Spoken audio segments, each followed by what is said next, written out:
This is me 10 years ago. I'd spent over a decade obsessed with one thing, building as much muscle as humanly possible. And while I looked good, on the inside, I was broken. You can see it in how I walked. Every joint was stiff and locked up. And it wasn't just me. I was finding the same hidden problems in people all over the world. They all looked strong, but they were fragile. And that's when it hit me. It's not just about size. You want to look better, feel better, and move better. So in this video, we're taking a more complete approach to fitness, one that doesn't reject bodybuilding, but enhances it. Most people don't realize this, but the majority of fitness content you see is focused purely on bodybuilding. If something doesn't maximize your muscle gains, it gets tossed into F tier. But there's a problem with that, and you can see it in how many of the top fitness experts move. I was right there with them, and I paid the price for it. And over the past 10 years, I've had to rebuild myself from the ground up. Building muscle is important, but there are 8 other fitness foundations that we'll go through today that get overlooked by the standard bodybuilding focused advice. We'll start with the more familiar foundations, and as we go, we'll build into the more uncommon areas, and you'll see just how simple it can be to add this into a complete plan to upgrade your workouts.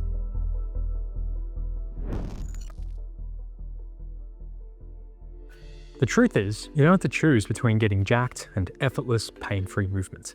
This is one of the old school bodybuilding secrets that got lost over the last few decades. Most people think of mobility training as a light stretch, yoga, or Pilates. But real mobility training is brutally hard, and it'll expose weaknesses you never knew you had. Feeling? How your legs feel? They feel fucked. They feel just completely just like bashed. I can't imagine like trying to do that after leg day. Here's what most people miss. When you get more flexible, your muscles aren't actually getting longer. They're getting stronger.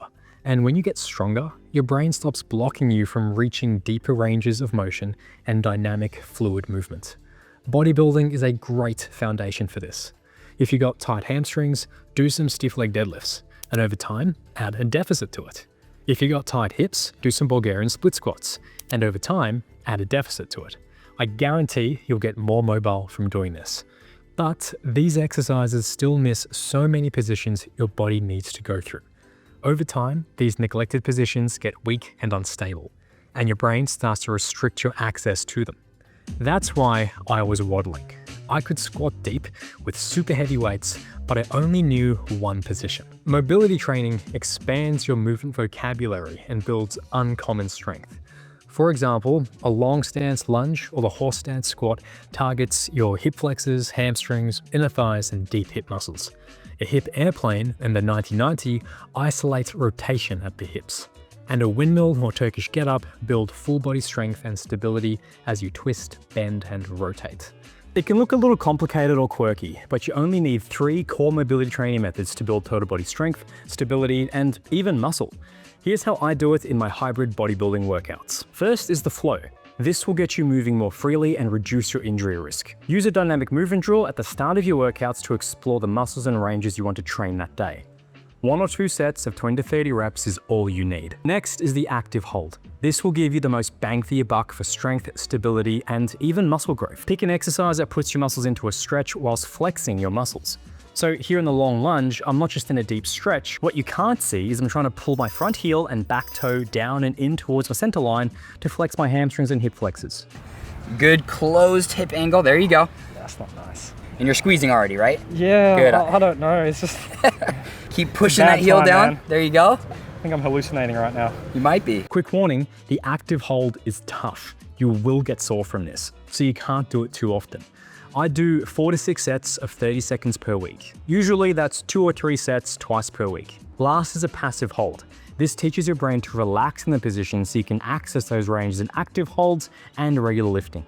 I usually do this towards the end of my workouts. You can apply this system to any movement or muscle, but if you want to cover your entire body, you only need to focus on 3 key positions.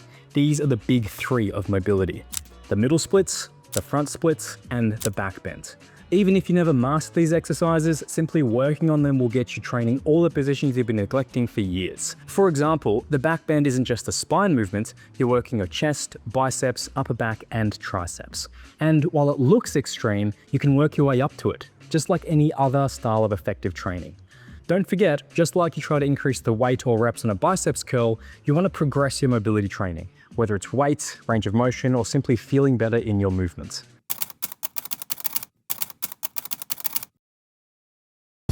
Now, you don't want to be a one-pump chump. All show and no go. That was me. Here I am training with a real-life gladiator. I thought this would be an easy workout. It's just 3 barbell cleans and 10 medicine ball throws. I'm even using light weights, but my strength was useless because I couldn't sustain it. Set 1 was easy, but by set 3, I was failing, and we're meant to do 10 sets. 177. One more round to go. We're gonna crack 180. I'm gonna crack my heart in a second. You can be strong and muscular, but if you're getting puffed out walking upstairs, moving furniture, or carrying groceries inside, all that strength means nothing. It's like the world to stop spinning so I can get off this ride. I thought I had a good amount of fitness because of all like the running and aerobics I've been doing the last year. Such a different stimulus, eh? Yeah. In a workout like this, your goal is your lowest number because it doesn't matter what number you got on the first round. If you can't hold that on the 9th and the 10th, then it was irrelevant. Bodybuilding logic is that cardio is for fat loss. It'll kill your gains, so avoid it as much as possible. But that's not true. Cardio is not for fat loss or burning calories. Cardio is for building the engine that powers your body. If you do it properly, it's one of the most underrated ways to building more muscle and getting stronger faster. There's only 2 things you need. Most people, including bodybuilders, are already doing the first part, but they're completely missing the second part. And that's where most of the real magic happens. First is the base building work. You pick an exercise and do it for 30 to 90 minutes at a consistent conversational pace.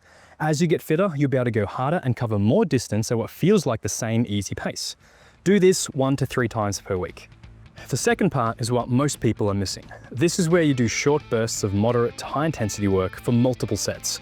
This is where you embrace the suck, but not just once or twice. In the same way that you need enough sets and reps at the right intensity to stimulate muscle growth, you need enough sets and reps at the right intensity to stimulate your heart, lungs, and blood vessels to adapt. 10 to 20 sets is the target, 1 to 3 times a week. So how do you get those 10 to 20 sets? These are my 3 go-to conditioning workouts. First, the 10-minute workout. 15 seconds on, 45 seconds off for 10 to 15 total sets.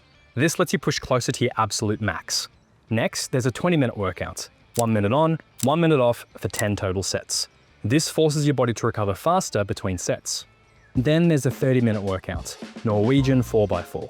4 minutes on, 3 minutes off for 4 total sets. You gotta push as hard as you can, but live right on the edge of your limits so you can keep going for the full 4-minute set.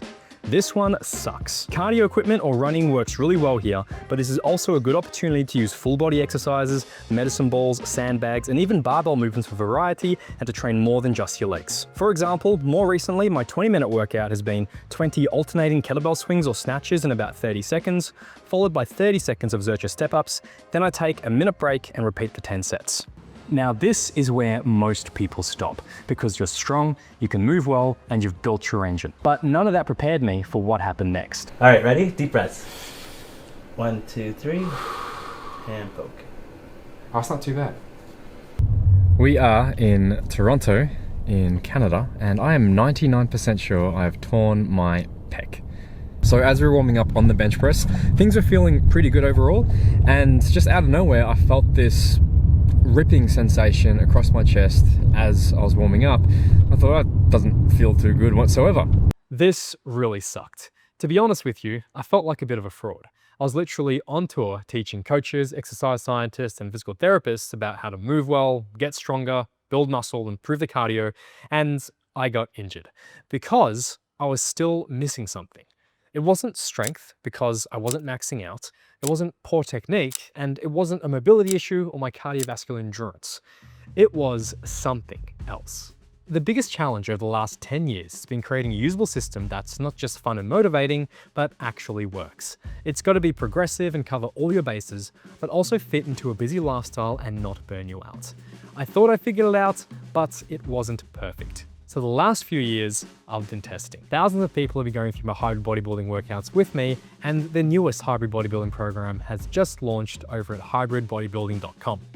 I'll always love classic bodybuilding workouts, but this is easily my favorite series of programs I've ever released.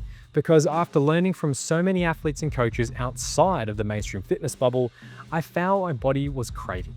I'm still getting stronger and building muscle, but I've never felt and moved this well in my entire life. And I'm really excited for you to experience it too. During launch week, you'll get all 4 training programs. Each one is split across 3 progressive phases and has their own unique focus.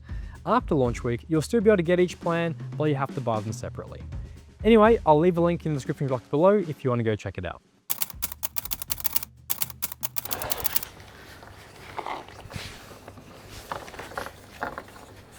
Pure bodybuilding and most modern day fitness advice is built on one word: stability. We use machines and isolation exercises to help you push your body to its limits. And that's great for size, but it creates a gap. And if you ever tried a new exercise and found yourself shaking, or picked up something in the real world and felt unstable, you know this gap. When you move, your brain fires signals to your muscles. This happens in milliseconds. On the outside, it looks simple: point A to point B. But on the inside, your body is constantly making micro adjustments based on those signals. And if that signal gets delayed or disrupted, suddenly the right muscles don't fire when they should. That's when you're vulnerable to injury. Using more stable and simpler exercises helps to reduce this risk. But strategically adding in more instability in your workouts will strengthen those signals from your brain to your muscles. You won't just build muscle, strength and mobility, but body control, balance and coordination. This is where calisthenics and gymnastics training will transform your body. The best part is you don't need a ton of equipment for this stuff. I use simple swaps to basic exercise to add in this layer of instability. The key is to not take away from the core focus of the exercise. The pelican curl trains your biceps in the exact same position as an incline curl. It's less stable, so your body awareness and coordination improves over time, but not so unstable that you can't target your biceps effectively. The front lever is just like a stiff arm pullover for lats, but instead of being a pure isolation for lats, it works your entire upper body as one complete unit and gives you mastery over your body. And this applies to heavy lifts too. Odd lifts and loaded carries are the secret weapon from old time lifting. Switching a regular back squat to a Zercher squat or a deadlift to a sandbag lift will still effectively train your posterior chain, but the unstable nature of these exercises builds that uncommon strength in a more dynamic and real-world way. Don't ditch the basics, but look for opportunities to expand your movement and strength vocabulary to make you more resilient. All right, it's time to go deep and explore our final foundations. And this is one of the biggest things missing from modern day bodybuilding training, because everything is slow, predictable, and stable. Control, control, control, control. Weight, rack. There you go. Moving slow is great for building size and strength, but real life doesn't happen in slow motion and perfectly aligned machines. It's fast, reactive, and chaotic. And most people don't realize this, but you should be training for it. It's not just about size, strength, mobility, endurance, or body control, but doing it fast, explosively, and aggressively combines everything and trains your body to handle real-world fast movements. This looks wrong, and every bodybuilding expert will tell you it's all momentum and it's a waste of time. But it's not momentum or cheating. It's speed, agility, power, and rhythm. The core things most bodybuilders lack. So here's how to build it. Step 1 is drop catches and rebounds. Here you're sharpening your reaction times and learning to absorb force through your joints and muscles, making you less prone to injuries. Step 2 is to train with explosive intent. Instead of the standard slow, controlled bodybuilding technique, the goal is to move as aggressively and fast as possible. For example, on the dead bench, I'm dropping the weight down to the ground, completely relaxing and explosively pressing off my chest. Think of it like a jump for your lower body or a throw. This trains your ability to activate all of your muscles as quickly as possible to overcome heavy weights. Do all of this power-based work at the start of your workouts when your nervous system is fresh, and only use low rep ranges, 3 to 6 reps at most. The goal isn't fatigue or burnout, it's to amplify your explosive power. You can see the benefits of this immediately if you use contrast sets. Try a set of 3 to 5 vertical jumps, and take a short 30 to 60 second break. Then do your regular squat exercise. you'll feel a lot more explosive and often be able to lift a lot more weight. Now the final step is where we put everything together. This is a real test of how well the entire system we've been building is working. Not just power, but strength, mobility, body control, all of it. You're not just moving explosively or absorbing forces, you're doing it repeatedly for reps. In my opinion, the most violent and aggressive test is sprinting. There is a surprising amount of force, power, rhythm, and mobility involved in running full pelt in a straight line. Olympic lifting falls into the same category. So some of these movements are a little bit more aggressive, so like anything, gradual, smart progression into it is key. I'll be covering off on all of these in more detail in an upcoming mini-series, so make sure you subscribe and look out for it in the next month. And if you want a complete done-for-you system that lays out all of this for you, you can get my new 12-week hybrid bodybuilding program and training guide over at hybridbodybuilding.com. Most people skip the gym because of 3 things: boredom, injuries, or time. And the hybrid bodybuilding workouts are time efficient, a lot of fun, and will unlock new gains in areas most people have been neglecting to help you look, move, and feel better. It contains over 100 detailed video tutorials, bonus workouts to work on your weaknesses, direct access to me for personalized coaching advice, and a full ebook explaining all the layers to the program. All right, that's it for today, guys. Thanks for sticking around to the end. Don't forget to leave a thumbs up. Have a fantastic day, and I'll see you next time.